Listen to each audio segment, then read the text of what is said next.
नमस्कार, मैं हेम झा।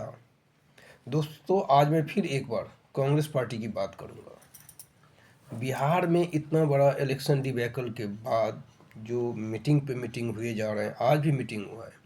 जो 2026-27 में जो 12 राज्यों में चुनाव है, वहाँ के बड़े बड़े कांग्रेस के नेता आए हुए थे और उस मीटिंग में ये प्रस्ताव पारित हुआ कि एसआईआर के मुद्दे पे आंदोलन करने हैं। रामलीला मैदान में दिसंबर के फर्स्ट वीक में रैली करनी है।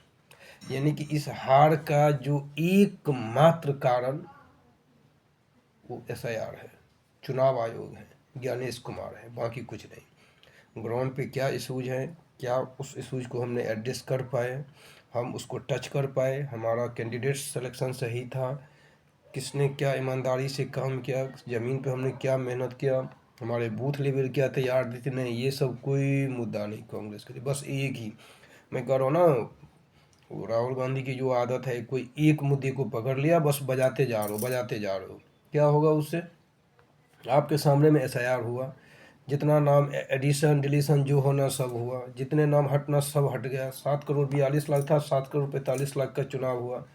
वोटिंग के बाद का जो टोटल आया, क्या कर लिया आपने? अगर एसआईआर पे इतना ही खपाते या एसआईआर इतना ही अनुचित था, अनर्गल था, तो फिर चुनाव ही नहीं लड़ते भाई साहब।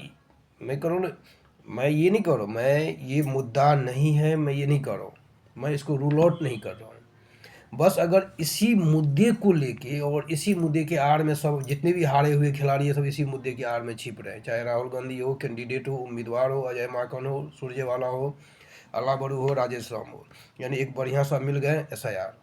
एसआईआर हुआ इसलिए हम हार गए। चुनाव आयोग, इलेक्शन कमीशन, फलाने ढिमकाने, बस ये जो है ना भाई साहब, जब आप अपना 100% एफर्ट अपने तरफ से आप लगाते हैं, उसमें सबको दिखता कि नहीं भाई, इनका सारा कुछ स्ट्रेटेजी बिल्कुल सही था, उसके बाद अगर आप ब्लेम करते हैं चुनाव आयोग को, तो सामने वालों को समझ में आएगा, जनता को भी समझ में। आपको ये पता तो होनी चाहिए ना कि एसआईआर क्या जनता को टच कर रहा है कि नहीं कर रहा है, ये इशू जनता तक पहुंच रही है कि नहीं पहुंच रही है, जनता का इस पर क्या सोच है, उनका क्या निर्णय है। बस एक तरफा हम बजाए जा रहे हैं, एक तरफा बजाए जा रहे हैं। तो मैं समझता हूँ इनको ज़मीन पर और भी तो इशूज होंगे ना। जब आप असेंबली इलेक्शन लड़ते हैं तो ज़मीनी इशूज ही होती हैं, ग्राउंड इशूज, वो ज़्यादा इंपॉर्टेंट होता है, वो ज़्यादा मैटर करता है। नहीं, वो पकड़ लिया एक। इनका 3 राज्यों में सरकार है ना, अगर यही रवैया रहा ना, तो आने वाले समय में तीनों राज्यों में इनकी हार होगी और इनकी कहीं सरकार नहीं बचेगी, क्योंकि ये लोग सुधरने वाले नहीं हैं भाई साहब। बस इतना ही इनका है। धन्यवाद। हमारे वीडियो को लाइक करिएगा और सब्सक्राइब करिएगा।